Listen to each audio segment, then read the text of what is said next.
রাতুল, তুমি নাকি এই মেয়েকে বিয়ে করতে যাচ্ছ? হ্যাঁ, আপনারা তো আচ্ছা নি মোখারাম। অনেক যখন আপনাদেরকে বাসা থেকে বের করে দিয়েছিল, তখন আমি রাতুল রাজ আপনাদেরকে আশ্রয় দিয়েছিলাম, মনে গেছে? আমি অত কথা জানি না, তুমি আমার মেয়েকে বিয়ে করবে কিনা সেটা বলো। প্রশ্নই আসে না। সবাই জানে যে আমার মেয়েকে তুমি বিয়ে করতে যাচ্ছ। এখন যদি তুমি আমার মেয়েকে বিয়ে না করো, অন্য আরেকটা মেয়েকে বিয়ে করো, সমাজে আমি মুখ কি করে দেখাবো? আপনারা আসলে খুব ভালো কথা মানুষ না, আপনাদেরকে কাজে প্রমাণ দিতে হবে।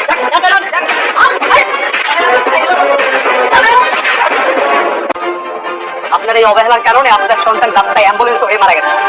অনেক আপনাকে অনেক ভালোবাসে বলে সেই উপস্থিতি কি করে আছে। কারণ সে আপনাকে ভালোবাসে। একটা কথা বলবো?